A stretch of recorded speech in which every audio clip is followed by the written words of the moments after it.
तो नमस्कार बच्चों। आप सभी का बहुत बहुत स्वागत है आज के सेशन में। जैसा कि हर रविवार को हम इस तरह के सेशन लेकर आते हैं आपके बीच। आज का सेशन भी एक बहुत ही महत्वपूर्ण टॉपिक पर हम आपके बीच लेकर आए हैं।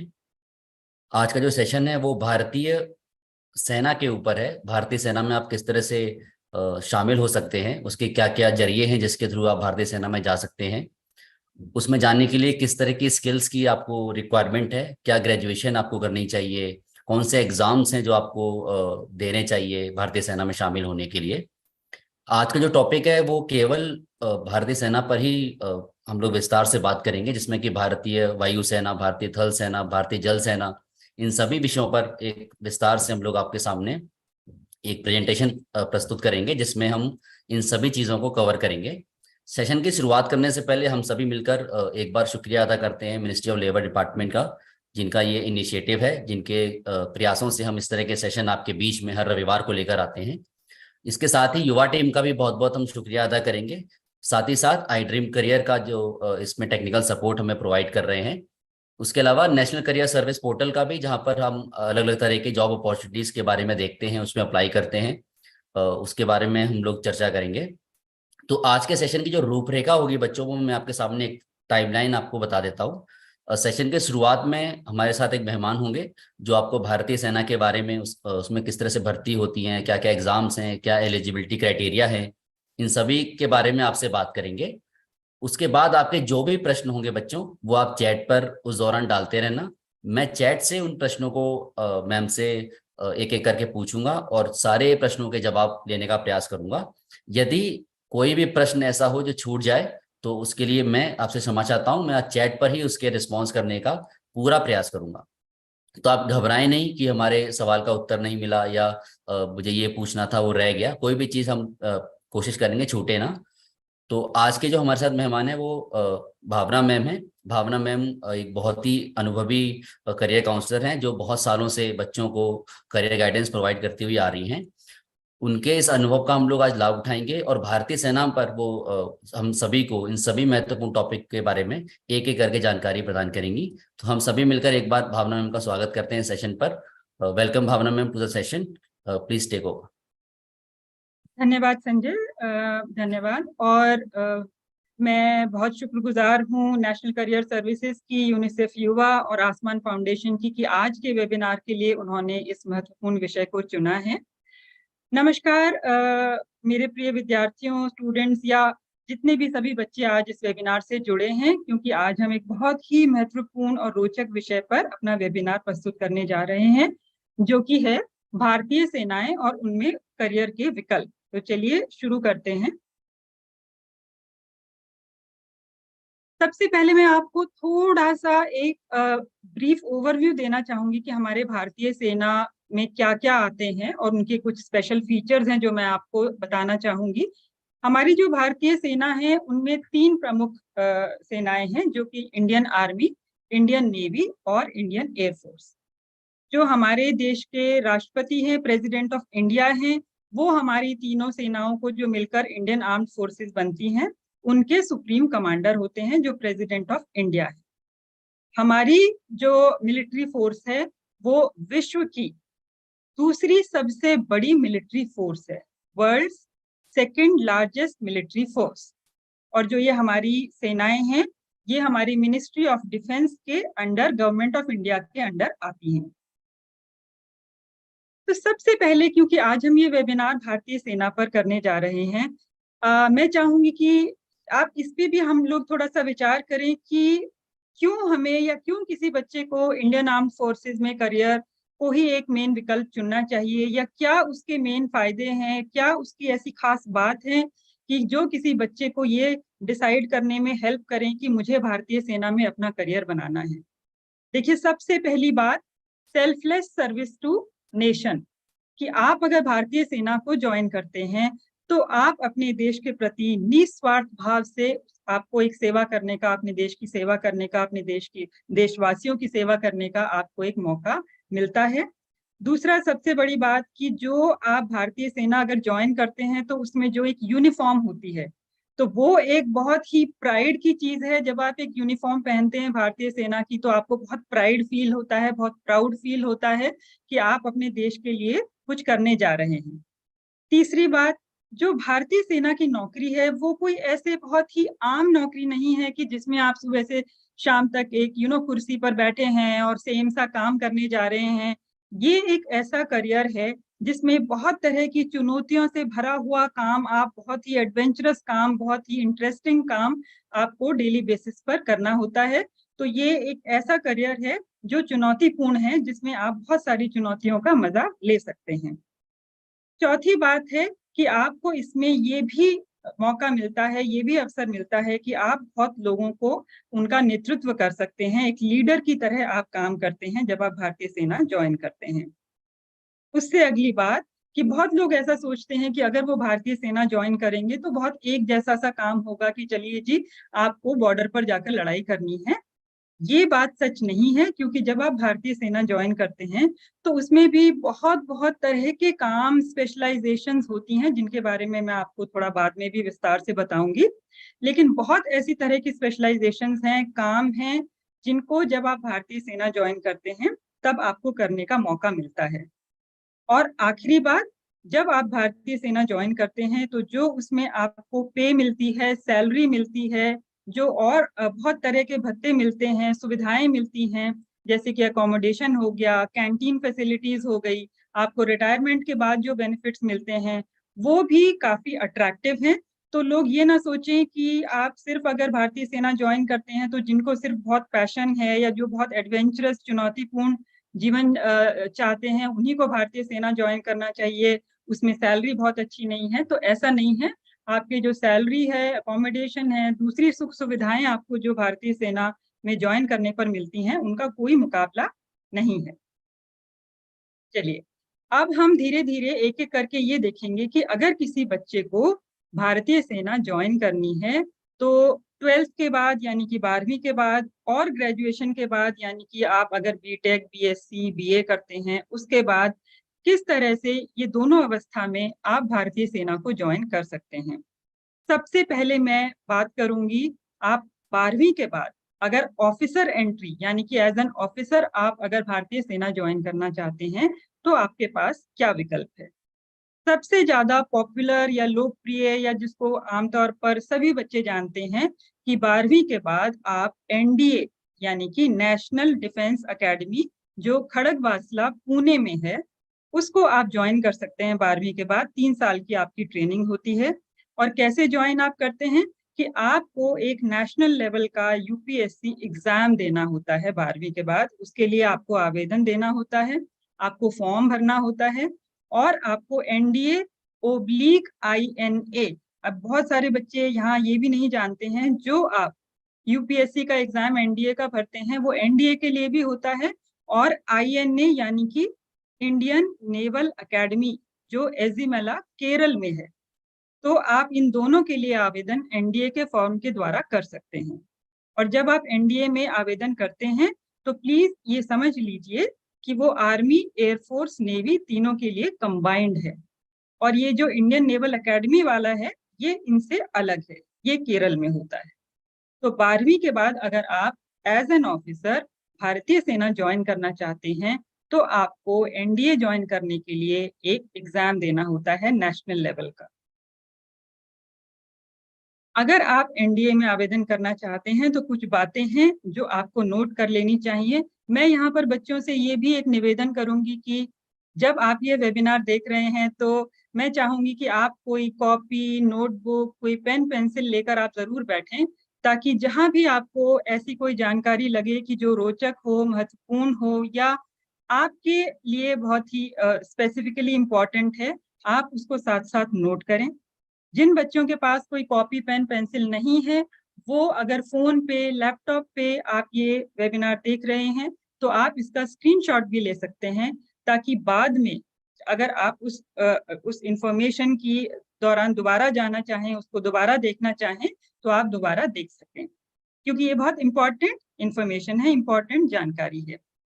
तो जब अगर किसी बच्चे को एनडीए का आवेदन देना है तो उसकी उम्र जो है 16.5 से 19.5 साल की होनी चाहिए। अगर आप नेवी और इंडियन एयरफोर्स ज्वाइन करना चाहते हैं तो 12वीं कक्षा में आपके पास फिजिक्स, केमिस्ट्री, मैथ्स यानी कि science side physics, chemistry, maths होना अनिवार्य है। आर्मी के लिए आप किसी भी स्ट्रीम के स्टूडेंट आर्मी के लिए आवेदन कर सकते हैं। एक यूपीएससी लेवल का, नेशनल लेवल का रिटन एग्जाम होता है।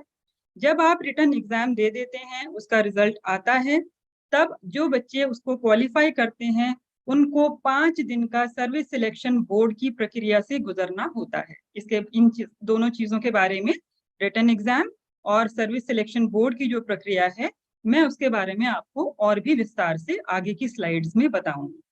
तो आपने पहले आवेदन किया, उसके बाद आपका रिटन एग्जाम हुआ। अगर आपने रिटन एग्जाम क्वालिफाई किया तो आपको एसएसबी से कॉल आएगी, जो कि एक 5 दिन की प्रक्रिया है। अगर आप उसको भी क्वालिफाई कर जाते हैं, मेरिट में आते हैं, तब आपका मेडिकल एग्जामिनेशन होता है। और जब आप मेडिकल एग्जामिनेशन भी क्वालिफाई कर लेते हैं तो उन सब चीजों को मिलाकर, यानी कि आपने रिटन एग्जाम, आपका एसएसबी सर्विस सिलेक्शन बोर्ड के नंबर, आपका मेडिकल एग्जाम, सब चीजों को मिलाकर एक मेरिट लिस्ट तैयार होती है। और आप अगर उसमें आते हैं तो आपको ये सौभाग्य प्राप्त होता है कि आप एनडीए ज्वाइन कर सकें या आईएनए ज्वाइन कर सकें। अब थोड़ी सी नजर हम ये जो एनडीए का रिटन एग्जाम होता है, क्योंकि बहुत महत्वपूर्ण है, इस पर भी डाल लेते हैं। जो ये एनडीए का रिटन एग्जाम होता है, ये बेसिकली 2 भागों में बटा होता है। एक इसमें मैथ्स का पेपर और एक जनरल एबिलिटी का।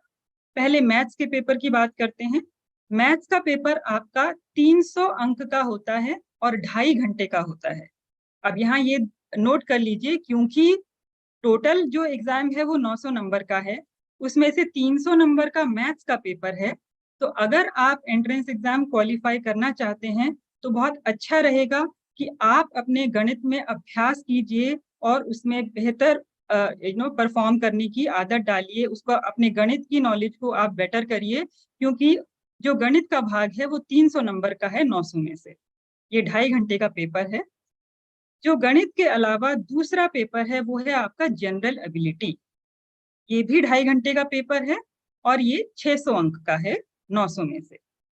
जो आपका जनरल एबिलिटी का भाग है उसमें पार्ट ए है और part B. Part A English का पेपर होता है 600 में से 200 नंबर का। बच्चे इसका स्क्रीनशॉट भी ले सकते हैं।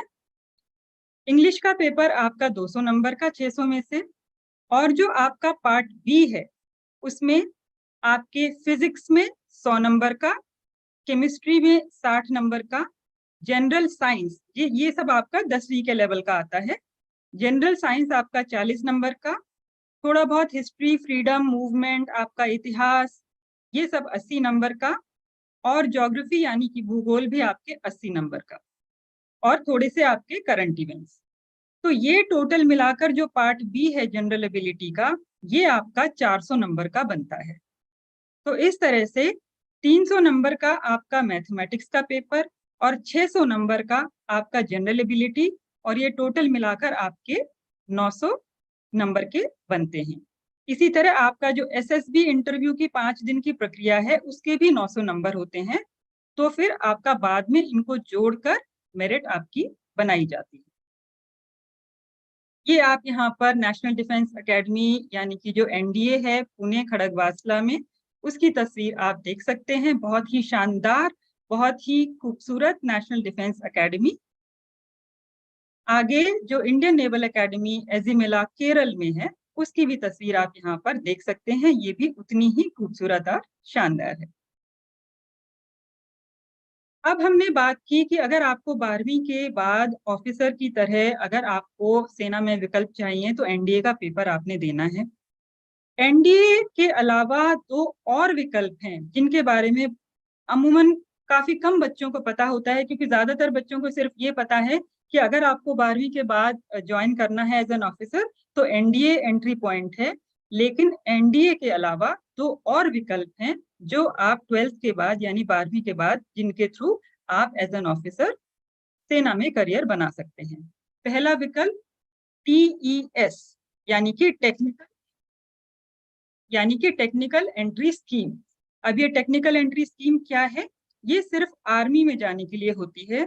और ये किस आधार पे होती है? अगर आपके 12वीं में 70% नंबर आए हैं और आपने जेई का एग्जाम, जो जेई का एग्जाम इंजीनियरिंग के लिए होता है, जॉइंट एंट्रेंस एग्जाम, अगर आपने वो दिया है जेई का एग्जाम, तो आप इसके लिए आवेदन कर सकते हैं।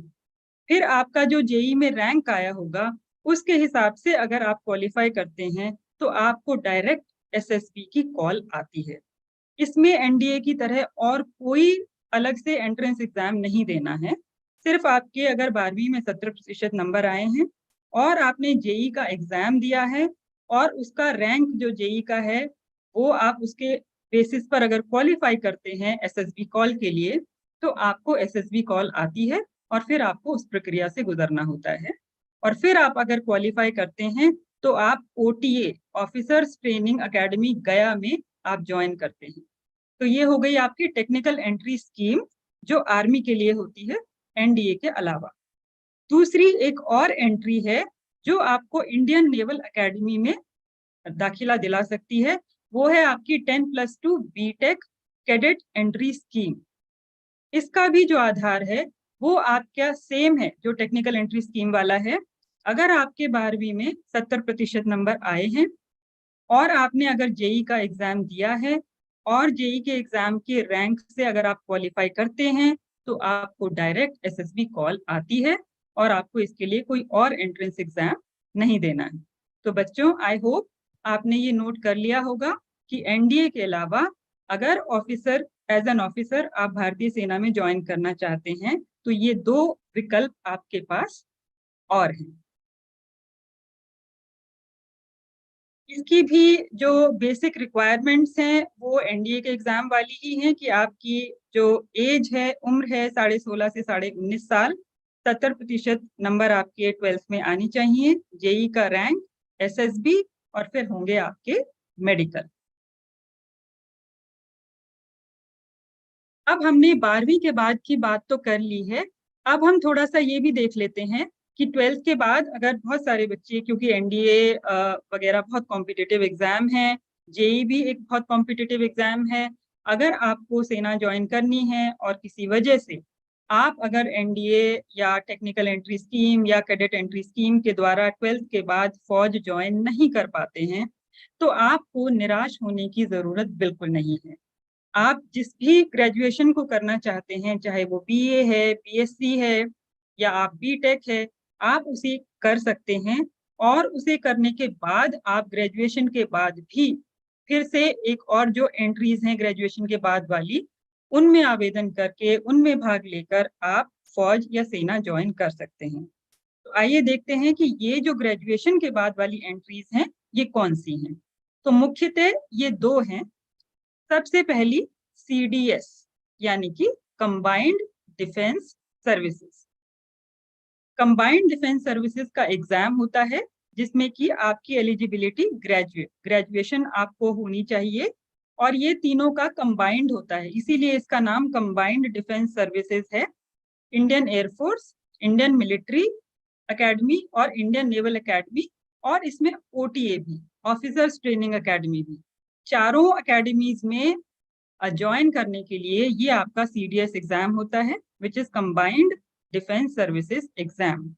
अगर आप इसको रिटन टेस्ट को क्वालिफाई करते हैं तो आपका वही एसएसबी राउंड होता है जैसा आपका एनडीए के बाद होता है, और आपका मेडिकल एग्जामिनेशन होता है फाइनल सिलेक्शन के लिए। थोड़ी सी नजर डाल लेते हैं, और ये जो सीडीएस एग्जाम है ये भी साल में 2 बार होता है, जैसे एनडीए आपका साल में 2 बार होता है। अगर मैं इस साल की बात करूं तो ये 17 मई से 6 जून तक इसकी रजिस्ट्रेशन खुली थी, क्योंकि साल में 2 बार होता है। अब दोबारा दिसंबर के टाइम होगा। रिटन टेस्ट होगा, हिंदी और अंग्रेजी दोनों में होता है। आवेदन आप ऑनलाइन कर सकते हैं, लेकिन एग्जाम जो होता है वो ऑफलाइन है, आपको सेंटर पे खुद से जाकर देना होगा।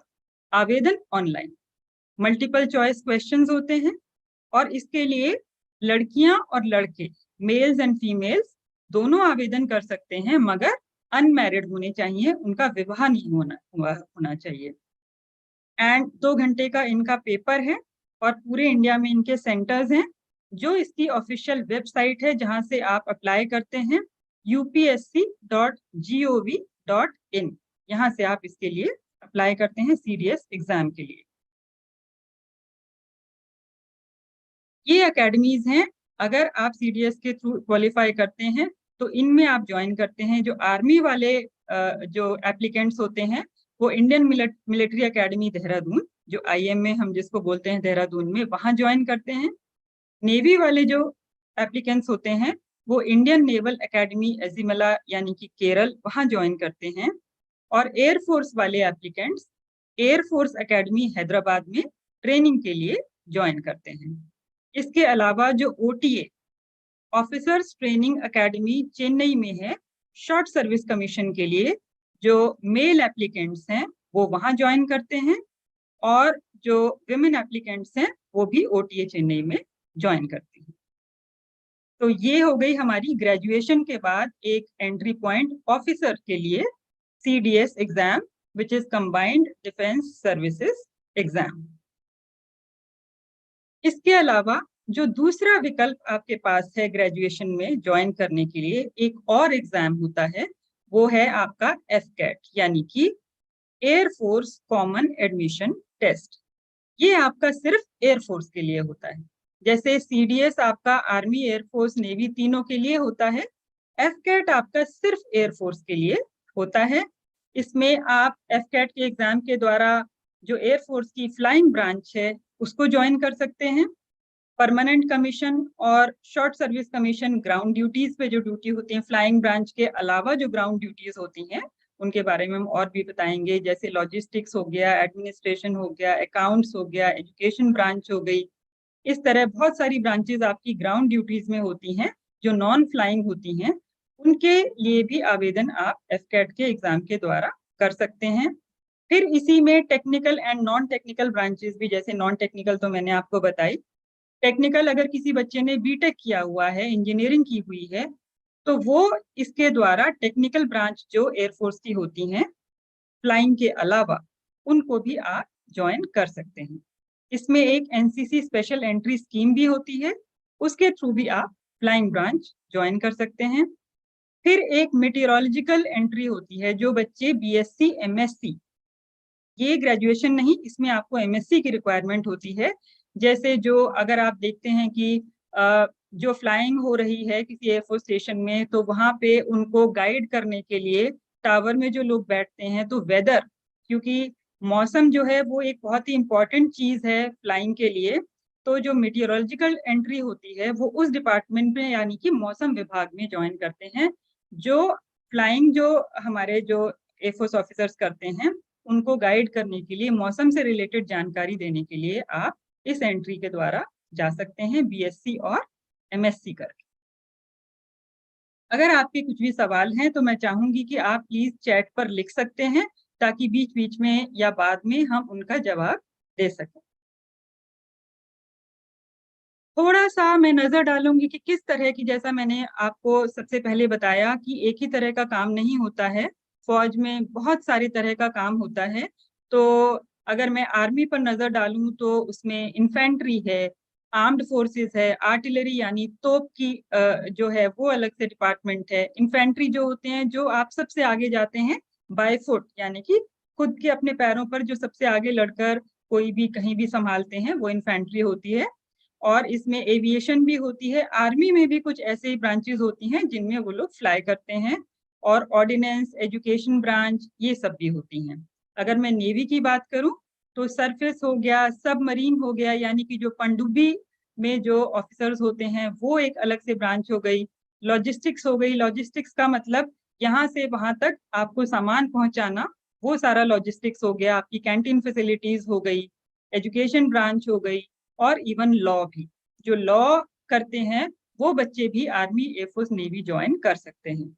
इसी तरह एयरफोर्स की मैं बात करूं तो आप फ्लाइंग ब्रांच हो गई, पायलट्स हो गए, जिसमें कि फाइटर पायलट भी हो गए, हेलीकॉप्टर फ्लाइंग भी हो गई, और ट्रांसपोर्ट, तीनों तरह की, क्योंकि इधर से उधर कई बार ऑफिसर्स या और सब लोगों को भी ले जाना होता है, सामान ले जाना होता है, तो वो ट्रांसपोर्ट।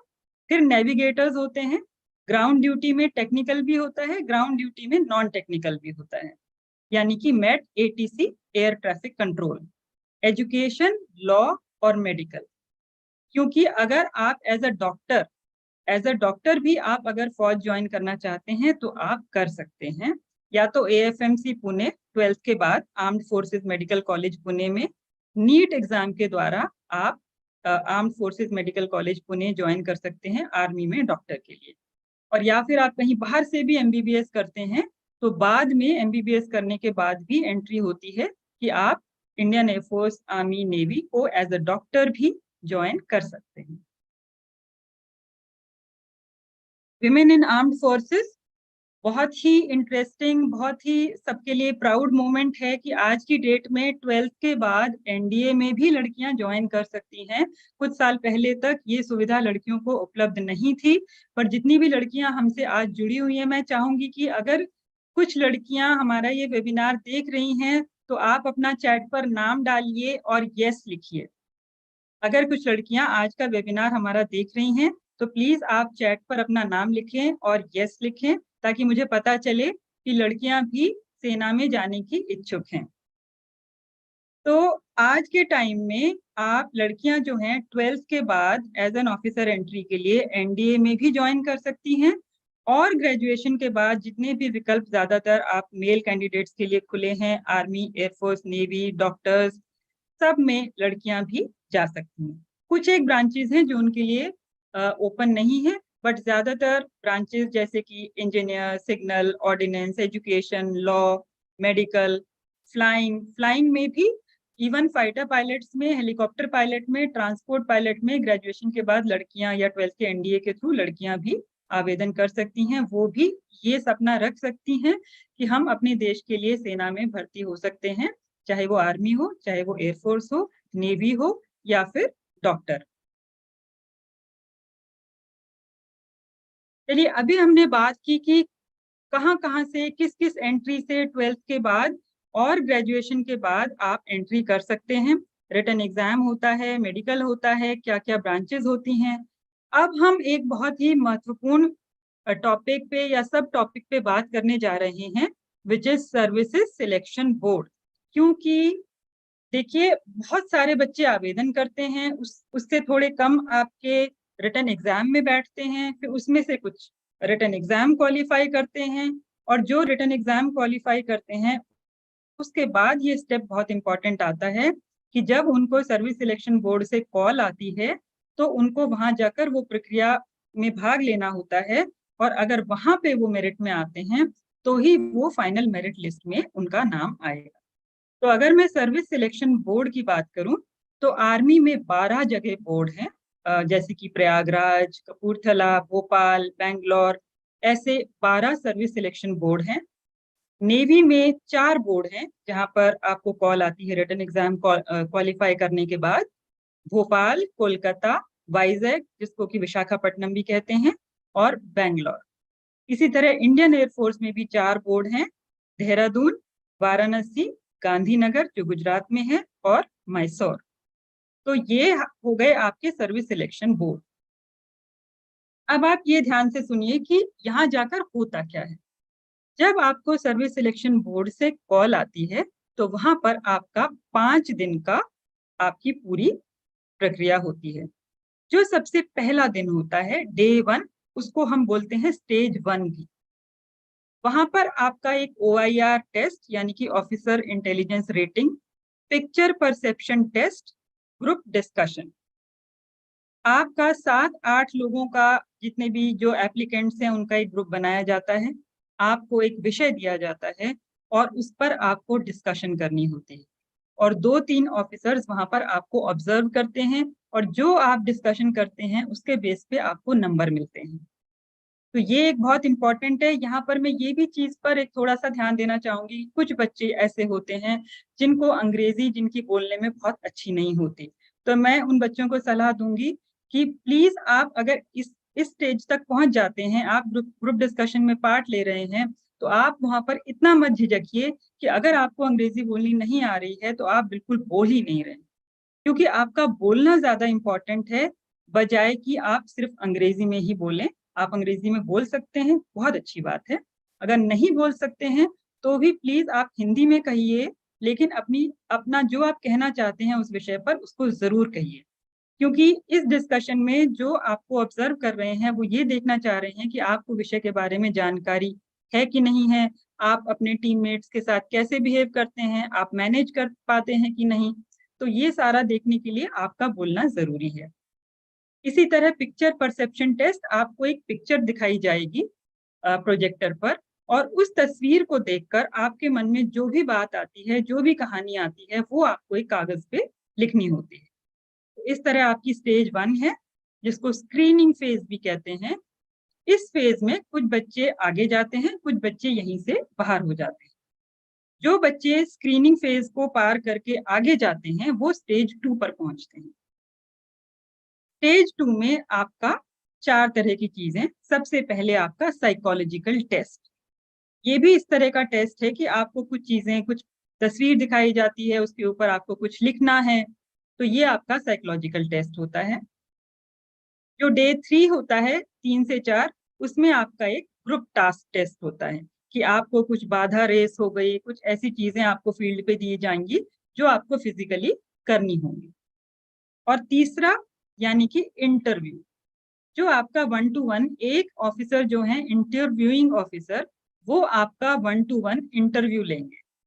वहां पे भी मैं बच्चों को जिनको अंग्रेजी नहीं आती है ये जरूर कहना चाहूंगी कि जब आपका इंटरव्यू हो, प्लीज आप, अगर आपको अंग्रेजी बोलनी नहीं आती है तो आप चुप ना रहें। आप जरूर अपनी जो भी आप बात कहना चाहते हैं आप उस पर खुलकर कहें।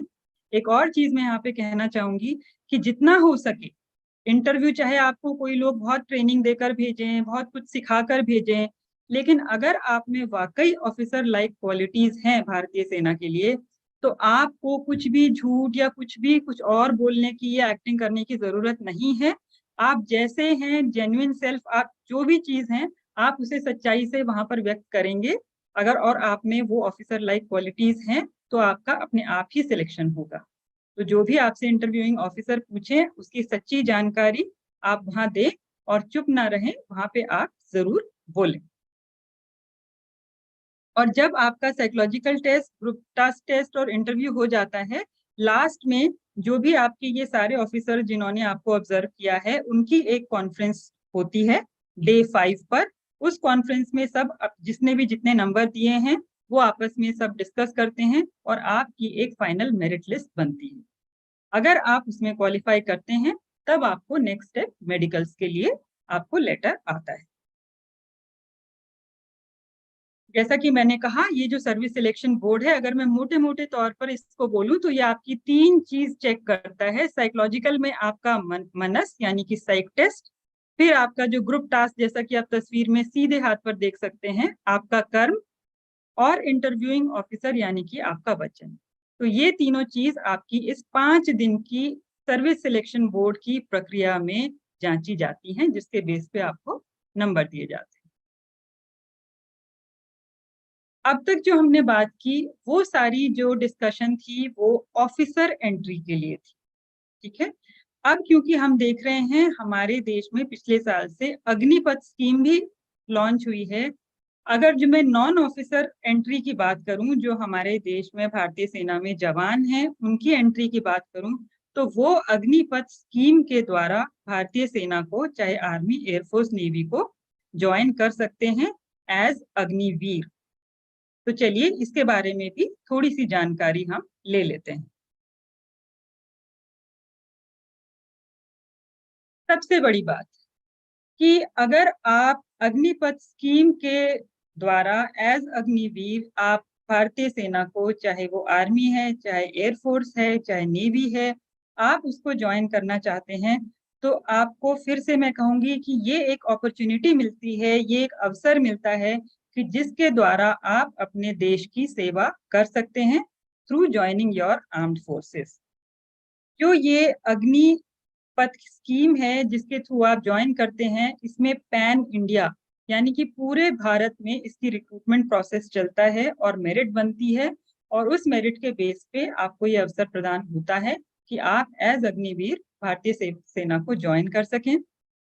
ये भी जिस तरह के ऑफिसर्स में मेन और विमेन, लड़के और लड़कियों दोनों के लिए ओपन है, इसी तरह अग्निवीर स्कीम भी मेन और विमेन, लड़के और लड़कियों दोनों के लिए ओपन है। एज लिमिट की मैं बात करूं तो 17.5 साल से 21 साल इसकी एज लिमिट है।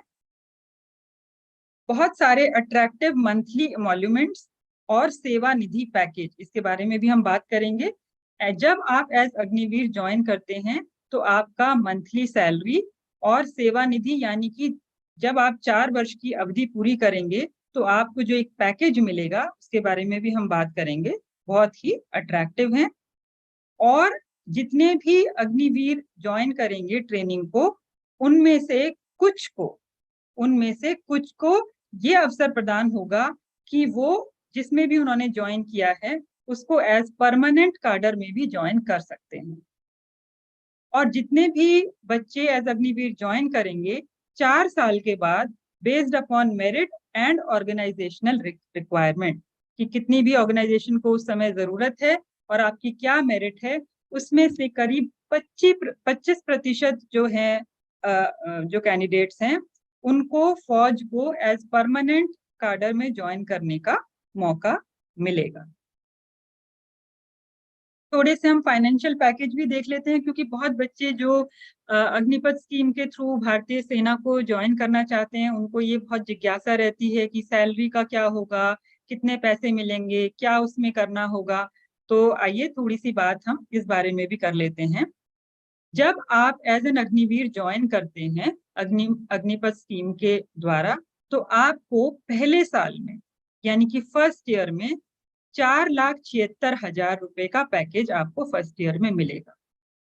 ठीक है, जो धीरे धीरे बढ़ते हुए आप जब फोर्थ ईयर में पहुंचेंगे तो 6,92,000 का पैकेज हो जाए।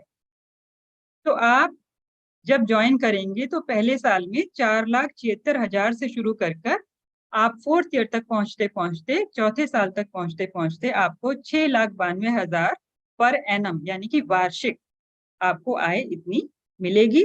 इसके अलावा बहुत सारे अलाउंसेस हैं, बहुत सारे भत्ते हैं, जैसे कि किस तरह की जगह आपको ट्रेनिंग दी जा रही है, आपको ड्रेस मिलती है, आपको राशन मिलता है, आपको ट्रैवल अलाउंस मिलता है, जहाँ पे भी आप इधर से उधर कहीं जा रहे हैं उसके बेसिस पर आपको ट्रैवलिंग का अलाउंस भी मिलता है। फिर सेवा निधि यानी पेंशन, जब आप वहां पर ज्वाइन करते हैं और जब आपको पे मिलनी शुरू होती है तो उसका 30% यानी कि 30% आपका कटता है, आपकी सेवा निधि पेंशन की तरफ आपका जाता है, जमा होता रहता है। आपका 30% जमा होता है सैलरी में से कट के, लेकिन उतना ही अमाउंट जितना आपका कट रहा है उतना ही अमाउंट सरकार उसमें आपके सेवा निधि अकाउंट में जमा करती। तो ये दोनों तरफ से है, ताकि जब आप 4 साल के बाद आपको सेवा निधि का ये अमाउंट मिलता है वो टोटल 11,71,000 रुपए आपको 4 साल के बाद मिलते हैं, अगर आप 4 साल के बाद इस स्कीम के द्वारा वहां से बाहर होते हैं। तो आपको 4 साल के बाद एक टोटल अमाउंट, जितना आपका 30% कटा था, 30% आपका गवर्नमेंट ने डाला था, तो 11,71,000 रुपए आपको 4 साल के बाद मिलते हैं। इसके अलावा कुछ और कॉम्पनसेशंस भी हैं। अगर किसी अग्निवीर की किसी कारण से अगर मृत्यु हो जाती है तो इंश्योरेंस कवर भी है 48 लाख का, और उसके अलावा और सारी कुछ फैसिलिटीज भी आपको मिलती हैं, जैसे कि डिसेबिलिटी कॉम्पनसेशन एंड ऑल। और ये मैं आपको बता ही चुकी हूँ कि जो जितने भी टोटल हैं उसमें से 25% जो हैं उनको मेरिट बेस पे और गवर्नमेंट की ऑर्गेनाइजेशन की रिक्वायरमेंट के बेस पे as a permanent employ join करने का भी मौका मिलेगा। अब इसके अलावा जो नॉन ऑफिसर एंट्री है उसमें अग्निवीर के थ्रू ही एक और एंट्री है जिसके बारे में मैं यहाँ पर बात करना चाहूंगी, वो है आपकी sports entry. Students please note, sports entry जो है एज अ स्पोर्ट्समैन आप ऑफिसर के थ्रू भर्ती नहीं होती है, ये आपके जवानों की ही एंट्री है।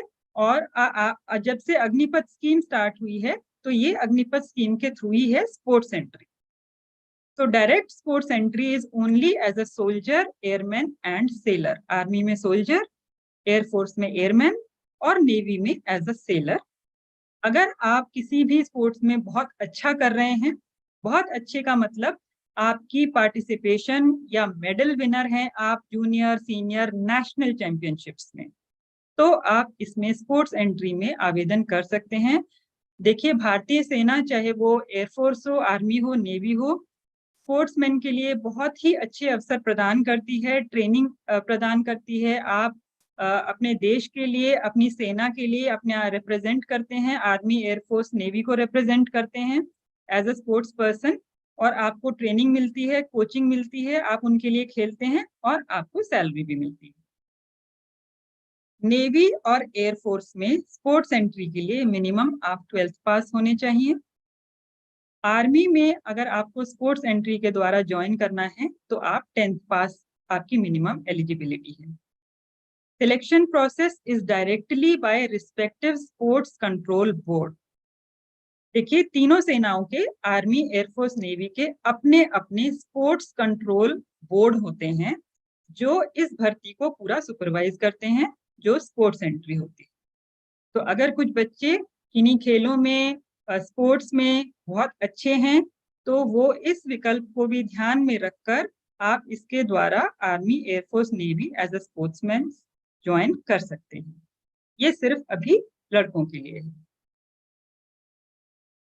अब ये जितनी भी हमने जानकारी दी है, अगर बहुत बच्चे सोचें कि हमने अभी कोई चीज हमने मिस कर दी क्या है, तो आपको बिल्कुल भी चिंता की आवश्यकता नहीं है, क्योंकि इन तीनों की जो वेबसाइट हैं वो अभी स्क्रीन पे हैं। आप चाहें तो इनका भी स्क्रीनशॉट ले सकते हैं।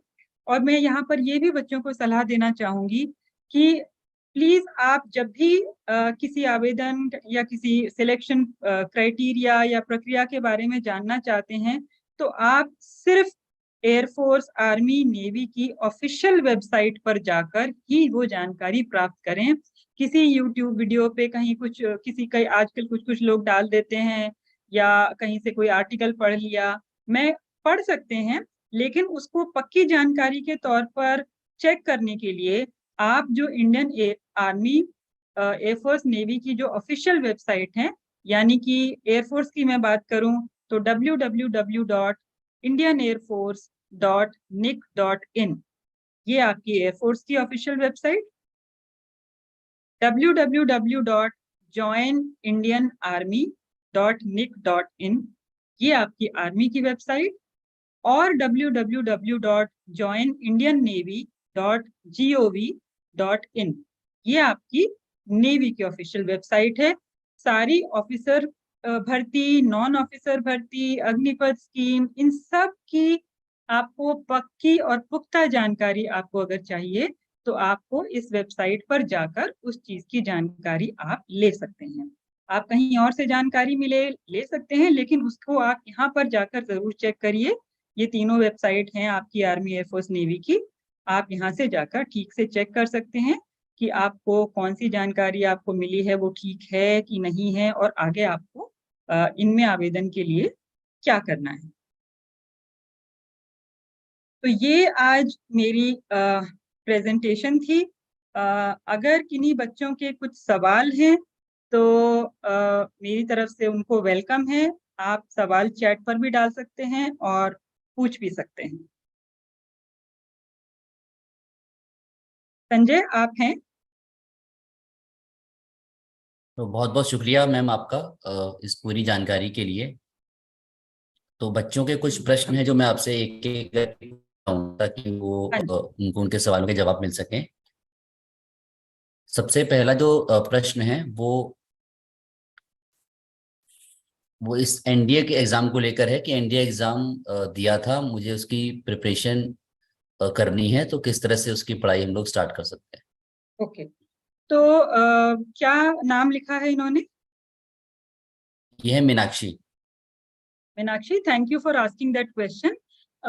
वैसे तो बहुत सारे तरीके हैं, यूट्यूब चैनल पे भी आपको बहुत सारे फ्री चैनल्स भी मिल जाएंगे एनडीए के एग्जाम की तैयारी करने के लिए। बहुत सारी अकेडमीज भी खुली रहती हैं।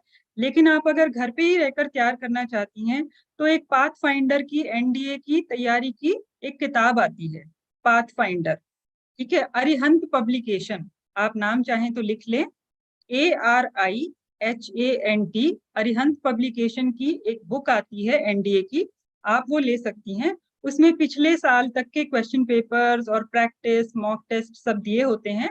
तो आप उसे चाहे तो किसी किताब की दुकान से खरीद भी सकती हैं, या फिर ऑनलाइन अमेजोन वगैरह से मंगवा भी सकती हैं घर पे। और आप अगर कोई ट्रेनिंग एकेडमी ज्वाइन नहीं करना चाहती तो इस किताब से आप तैयारी कर सकती हैं, पुराने साल के पेपर भी आप प्रैक्टिस कर सकती हैं इस किताब से। बहुत बहुत शुक्रिया मैम जवाब देने के लिए।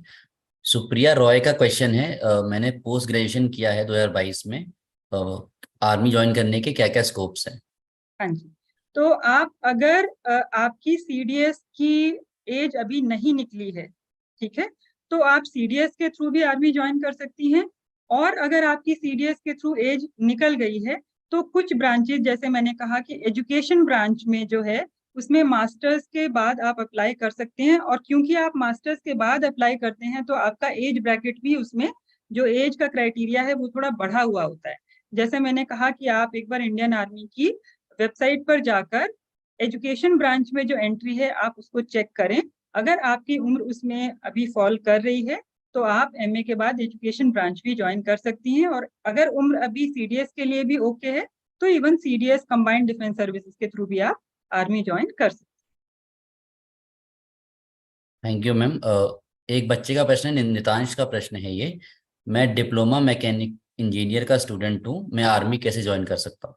हैं। हाँ जी, तो ये इक्विवेलेंस आपको देखनी होगी। अगर आप 12th के इक्विवेलेंट हो रहे हैं क्योंकि जो 12वीं के बाद एंट्री है वो अगर इक्विवेलेंट जो भी आप डिप्लोमा कर रहे हैं वो जो हमारा सीबीएसई या किसी भी बोर्ड का 12th है, अगर उसके इक्वल है तो आप आवेदन जो है फौज में ज्वाइन करने के लिए कर सकते हैं। अब मुझे ये नहीं पता है एग्जैक्टली कि क्या डिप्लोमा कर रहे हैं, लेकिन आप अगर that is equivalent to 12th जो आपकी होती है तो आप उसमें कर सकते हैं।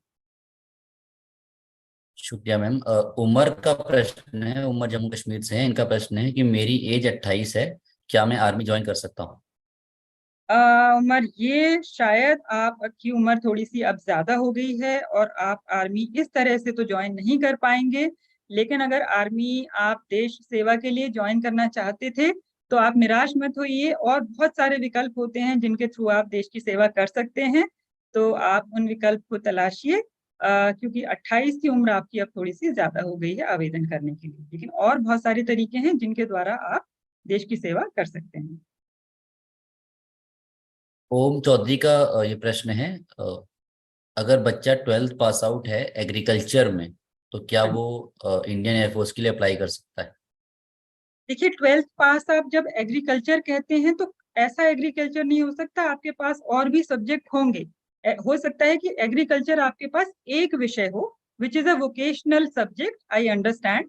लेकिन जैसा मैंने कहा कि अगर आप इंडिया में जितने भी मान्य बोर्ड हैं, चाहे वो स्टेट बोर्ड हैं, राज्य के बोर्ड हैं, चाहे वो सीबीएसई हैं, किसी भी बोर्ड से आपके पास अगर 12th का सर्टिफिकेट है पूरे, क्योंकि एग्रीकल्चर तो सिर्फ एक विषय रहा होगा, बाकी भी आपके विषय रहे होंगे, तो आपके पास अगर 12th पास का सर्टिफिकेट है किसी भी बोर्ड से तो आप एलिजिबल हैं।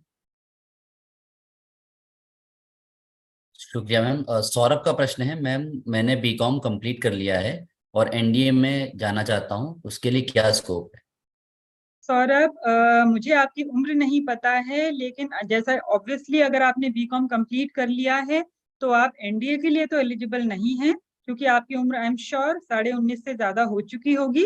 और अगर 19.5 से ज्यादा हो चुकी है और बीकॉम आपका हो चुका है तो प्लीज आप सीडीएस के थ्रू आर्मी एयरफोर्स नेवी या एफकेट के थ्रू एयरफोर्स, ठीक है, उन दोनों एंट्रेंस एग्जाम्स के थ्रू आप तीनों सेनाओं में से कोई भी, सॉरी नेवी तो नहीं, बट आर्मी एयरफोर्स के लिए आप ज्वाइन कर सकते हैं सीडीएस के थ्रू या फिर एफकेट एग्जाम के थ्रू बीकॉम के बाद।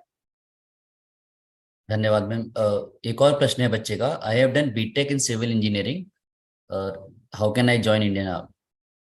बिल्कुल, जैसा कि मैंने कहा कि सीडीएस के थ्रू अगर किसी ने इंजीनियरिंग कर रखी है तो आप टेक्निकल एंट्री या किसी भी उसके लिए आप ज्वाइन कर सकते हैं, सीडीएस के थ्रू भी और एफकेट के थ्रू भी। सीडीएस के थ्रू आप आर्मी एयरफोर्स नेवी तीनों के लिए एलिजिबल हैं, और एफकेट के थ्रू आप एयरफोर्स के लिए भी एलिजिबल हैं बीटेक के बाद।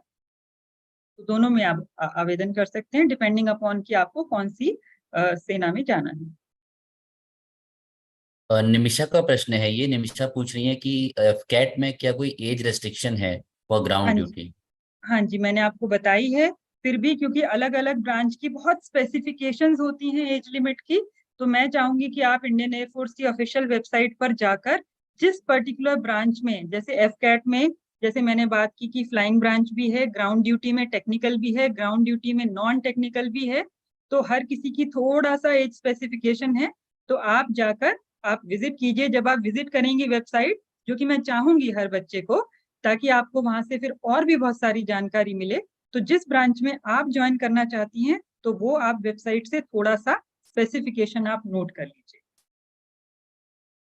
बहुत बहुत शुक्रिया मैम जवाब देने के लिए। आंचल का ये प्रश्न है, आंचल ने बीसीए कंप्लीट किया है 2022 में, हाँ जी। और वो ये पूछना चाह रही हैं कि आईटी सेक्टर में क्या आर्मी में ज्वाइन कर सकती देखिए, आईटी सेक्टर ऐसे नहीं होता है कि स्पेशल कोई आईटी सेक्टर है, बट जैसा मैंने कहा कि मान लीजिए आप एयरफोर्स में जाती हैं या आर्मी में जाती हैं, तो वहाँ कुछ ऐसी यूनिट्स हैं जिनमें आईटी का बेस्ड काम होता है, लेकिन ज्वाइन करने की प्रक्रिया आपकी बाकी सबकी तरह है, जनरल है। तो जब आप एज एन ऑफिसर, अब आप देखिए आपने आईटी में किया है, तो आप एफकेट या सीडीएस की थ्रू जो है आप आवेदन करेंगी। जब आप ज्वाइन करेंगी तो वहां जाकर फिर आपको सॉरी, पता चल जाता है ऑफिसर्स में कि किसने क्या क्वालिफिकेशन की है, फिर आगे आगे उनको उसी क्षेत्र में बढ़ने का मौका मिलता जाता है। लेकिन आपको ये कोई गारंटी से नहीं कह सकता कि आपको वहां जाकर आईटी का ही काम मिलेगा। हाँ, आप अगर अच्छे हैं, आपका बैकग्राउंड है, उस तरह की यूनिट है, तो आपको कुछ अपग्रेडेशन कोर्सेज भी होंगे, धीरे धीरे उनका उस तरह का रास्ता बन जाता है, बट कोई गारंटी नहीं है कि सिर्फ आईटी का ही काम होगा। शुक्रिया मैम। कृष्णा का ये सवाल है, इन्होंने मैकेनिकल इंजीनियरिंग किया है, बीटेक किया है। हाँ जी। Is there a scope to join navy? Absolutely, absolutely, आप बीटेक मैकेनिकल करके नेवी में थ्रू सीडीएस आप अप्लाई कर सकते हैं। पूजा का ये प्रश्न है, पूजा पूछ रही है how to join in air force education sector after completing MSc in physics. Okay, so Pooja MSc physics करके आप दो चीज में, एजुकेशन ब्रांच में भी, लेकिन एफकेट के थ्रू ही एग्जाम आपका एफकेट ही होगा, या जैसे मैंने कहा मीटेरोलॉजिकल डिपार्टमेंट में भी, अगर आपने केमिस्ट्री भी पढ़ी है, तो आप मीटेरोलॉजिकल डिपार्टमेंट जो वेदर फोरकास्टिंग करते हैं, और या फिर एजुकेशन ब्रांच, दोनों में एलिजिबल हैं। आप एफकेट एग्जाम के थ्रू प्लीज वेबसाइट पर जाकर एयरफोर्स की स्पेसिफिकेशंस देख लीजिए, लेकिन एग्जाम आपका एफकेट ही होगा ये सारी सारी एंट्रीज के लिए।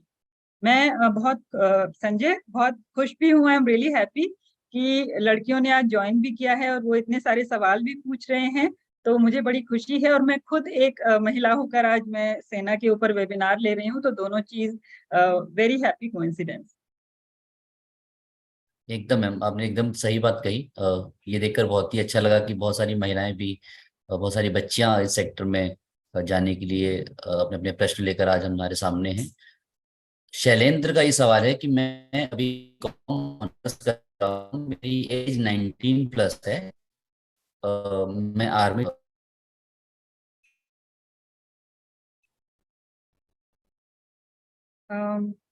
संजय, क्या आप अपना प्रश्न दोहरा सकते हैं, क्योंकि मुझे लग रहा है कि थोड़ा सा इंटरनेट का थोड़ा इशू था। मुझे आपका प्रश्न ध्यान से सुनाई नहीं दिया।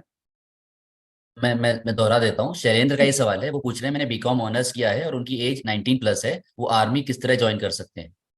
आप आर्मी के लिए सीडीएस के थ्रू आवेदन दे सकते हैं। अगर आपने बीकॉम किया है तो कंबाइंड डिफेंस सर्विसेज का, जो साल में 2 बार होता है, इस साल पहले वाला निकल गया है अभी, क्योंकि 6 जून तक था जहां तक मुझे ध्यान है। अब जो दोबारा दिसंबर के टाइप आएगा, तो उसमें आप आवेदन सीडीएस के थ्रू कर सकते हैं, combined defence service. Thank you ma'am for answering this question. एक बच्चे का प्रश्न है, इनका नाम गेम्स बाय मूड है। ये पूछ रहे हैं कि डिप्लोमा इन्होंने किया हुआ है और ये आर्मी ज्वाइन करना चाहते हैं, और एज के बारे में भी जानना चाह रहे हैं कि कितनी एज तक ये आर्मी में अप्लाई कर सकते हैं। जैसा कि मैंने कहा, अगर आपको एनडीए के थ्रू करना है और आपका डिप्लोमा इज इक्विवेलेंट टू 12, तो 16.5 से 19.5 साल के बीच में ही आप एनडीए के लिए एप्लीकेबल हैं। और अगर आपकी उससे ज्यादा है, और अगर आप 12th के बाद कोई डिप्लोमा कर रहे हैं, तो अगर वो इक्विवेलेंट टू ग्रेजुएशन है आपका, तो आप सीडीएस के थ्रू या एफकेट के थ्रू आर्मी या एयरफोर्स ज्वाइन कर सकते शुक्रिया मैम। एक सवाल है बच्चे का, बहुत ही इंटरेस्टिंग क्वेश्चन है, how can be join without any test? How can you join without any test? तो जैसा कि मैंने पहले भी कहा कि या तो आप एनसीसी एंट्री आप एक्सप्लोर कर सकते हैं। एनसीसी में भी एक पर्टिकुलर सर्टिफिकेट्स अगर आपके पास हैं तो आपको डायरेक्ट एसएसबी कॉल आ सकती है। तो इसके लिए मैं बोलूंगी आप जिस भी सेना में, चाहे आप आर्मी में या एयरफोर्स में जाना चाहें, उनकी वेबसाइट पर जाकर आप एनसीसी एंट्री देखिए एक बार। तो एनसीसी एंट्री में वो एक विकल्प है कि आपको अगर आपके पास रिक्वायर्ड सर्टिफिकेट्स हैं एनसीसी के तो आप उसको ज्वाइन कर सकते हैं। दूसरी चीज, थोड़ा बहुत रिटर्न तो हर जगह ही होगा, क्योंकि जैसे आप स्पोर्ट्समैन भी हैं तो भी आप अग्निपथ स्कीम के थ्रू आप ज्वाइन कर सकते हैं। बहुत बहुत शुक्रिया मैम जवाब देने के लिए इन प्रश्नों का। एक प्रश्न है, जो मैं चाहूंगा आप एक बार और फिर से दोहरा दें कि महिलाओं के लिए आर्मी में क्या क्या अपॉर्चुनिटीज हैं, अगर हम ओके वो बहुत ही ब्रीफ में उसको एक बार कवर कर लें। जी, देखिए महिलाओं के लिए आप 12th के बाद एनडीए के थ्रू भी ज्वाइन कर सकती हैं, जिसमें आप आर्मी, एयरफोर्स, नेवी में ज्वाइन कर सकती हैं। एयरफोर्स और नेवी के लिए फिजिक्स, केमिस्ट्री, मैथ्स होना अनिवार्य है। आर्मी के लिए आप किसी भी स्ट्रीम के बैकग्राउंड से ज्वाइन कर सकती हैं। अगर 12th के बाद नहीं तो ग्रेजुएशन के बाद आप चाहे बीए, बीकॉम, बीएससी, बीटेक के थ्रू आप आर्मी, एयरफोर्स, नेवी ज्वाइन कर सकती हैं। इसके अलावा अगर किसी बच्चे या किसी लड़की ने लॉ किया हुआ है तो आर्मी में जैसे जैग ब्रांच होती है स्पेशली फॉर लॉ एप्लीकेंट्स, तो आप लॉ करके भी आर्मी ज्वाइन कर सकती हैं थ्रू जैग ब्रांच। तो ऑलमोस्ट सारी जो एंट्रीज हैं वो आज के टाइम में लड़कियों के लिए खुली हुई हैं, 12th के बाद भी और ग्रेजुएशन के बाद। मैम एक बच्चे का प्रश्न है, कंप्यूटर इंजीनियर हैं वो और हम्म मिलिट्री ज्वाइन करना चाहते हैं, हम्म वो किस तरह से ज्वाइन कर सकते हैं? बिल्कुल सेम, आप सीडीएस के through army, air force, navy join कर सकते हैं, और एफकैट के थ्रू आप एयरफोर्स, एक और एडिशनल आपके पास ऑप्शन है, तो एफकैट एग्जाम के थ्रू आप एयरफोर्स ज्वाइन कर सकते हैं, कोई सी भी ब्रांच। आंचल का ये प्रश्न है, आंचल बोल रही है उन्होंने टेक्निकल सपोर्ट वेब डेवलपमेंट किया हुआ है, क्या उनके लिए आर्मी में कोई स्कोप है? आंचल, मुझे बेटा डिटेल में ये टेक्निकल सपोर्ट वेब डेवलपमेंट क्या है, कोई 6 महीने का कोर्स है, कोई साल का कोर्स है, इसकी मुझे जानकारी नहीं कि आपने किस तरह का कोर्स किया है। बट मोटे मोटे तौर पे आप यही चीज सारे बच्चों को क्लैरिटी होनी चाहिए कि एनडीए वगैरह के लिए आपकी जो भी क्वालिफिकेशन, जो भी पढ़ाई आप कर रहे हैं, वो इक्वल होनी चाहिए 12th पास, किसी भी बोर्ड के इक्विवेलेंट होनी चाहिए 12th पास। और अगर 12th के बाद आप कोई कोर्स या कुछ भी कहीं आप कर रहे हैं तो फिर आपकी इक्विवेलेंट डिग्री होनी चाहिए ग्रेजुएशन के बराबर। तो एनडीए की 12th के इक्विवेलेंट और एफकेट सीडीएस के लिए आपकी ग्रेजुएशन के इक्विवेलेंट आपकी पढ़ाई होनी चाहिए, आपका लिखा होना चाहिए कहीं, तो ही आप एलिजिबल होंगे। ये आप चेक कर लें आप जो कर रहे हैं वो उसके इक्वल है कि नहीं है। मैम बहुत सारे प्रश्न हैं, मैं सभी प्रश्नों को तो आज नहीं ले पाऊंगा, तो आज का जो आखिरी प्रश्न है वो निमिषा का मैं लेना चाहूंगा। निमिषा ने 2011 में ग्रेजुएशन किया है, उनकी उम्र 33 साल है और उनको एक्सपीरियंस है एविएशन का 8 साल का। वो ये पूछना चाह रही हैं कि can I join ground duties? 33 साल में तो संजय, आई एम अफ्रेड कि ये पॉसिबिलिटी नहीं उनकी होगी। तो वो, जैसा मैंने पहले भी कहा कि वो कोई और ऐसा विकल्प तलाशें कि जिसके थ्रू वो सेना को सर्व कर सकें या देश सेवा कर सकें, क्योंकि 33 की उम्र में एफ कैट, सीडीएस, ये सारी एंट्रीज आपके लिए ओपन नहीं है। तो आप कोई और अवसर जरूर देखें कि जिसके थ्रू आप देश की सेवा कर सकते हैं। शुक्रिया मैम। आखिरी सवाल मैं एक और लेना चाहूंगा, बच्चे का सवाल है कि इंटर्नशिप क्या एक वैलिड डॉक्यूमेंट है फॉर नहीं, आर्मी? बिल्कुल नहीं, इंटर्नशिप कोई वैलिड डॉक्यूमेंट नहीं है। जैसे मैंने कहा कि जो हमने सिलेक्शन प्रक्रिया यहाँ पे डिस्कस की है कि आपका एनडीए का रिटन एग्जाम, फिर एसएसबी, मेडिकल, और ऐसे ही ग्रेजुएशन, एफकेट, सीडीएस, रिटन, मेडिकल, सिर्फ उसकी जो मेरिट उन के हिसाब से जो मेरिट बनेगी आपका सिलेक्शन उसी के थ्रू होगा, या फिर एनसीसी एंट्री। इंटर्नशिप का इसमें कोई रोल नहीं है। तो बहुत बहुत शुक्रिया मैम सभी सवालों के जवाब देने के लिए। बहुत बहुत शुक्रिया बच्चों का भी कि उन्होंने इतना इंटरेक्टिव सेशन इसको बनाया, अपने सवालों को पूछा और बड़े ही धैर्यपूर्वक उन्होंने पूरा सेशन सुना पहले और चैट पे अपने प्रश्नों को पूछते रहे। यदि किसी बच्चे का कोई प्रश्न है वो रह गया है तो हम कोशिश करेंगे कि हम चैट पे उसका आपको रिप्लाई करें। तो कोई भी बच्चा ये ना समझे कि उनके जो प्रश्न है वो नहीं लिए गए। मैंने पूरी कोशिश की मैं सारे प्रश्नों को ले सकूं। तो अब हम सेशन को यहीं पे समाप्त करते हैं। एक बार फिर से भावना मैम का बहुत बहुत शुक्रिया, सभी बच्चों का बहुत बहुत शुक्रिया। मैं चाहूंगा भावना मैम यदि आप कुछ कहना चाहें, उसके बाद हम लोग जी, सेशन को समाप्त कर सकते बहुत बहुत धन्यवाद देना चाहूंगी जो भी आज के सेशन से जुड़े सवाल पूछा, जिससे मुझे लगा कि आप लोगों ने बात ध्यान से सुनी। और आखिर में बस मैं सभी जो यंग जनरेशन है हमारी, उनके लिए इतना ही कहूंगी कि बस इतनी बात हवाओं को बनाए रखना, होगी रोशनी चिरागों को जलाए रखना, लहू देकर खरीदी है ये आजादी हमने, मेरे प्यारे तिरंगे को सीने से लगाए रखना। जय Hind and thank you very much. हैं। जय हिंद, बाय बाय बच्चों।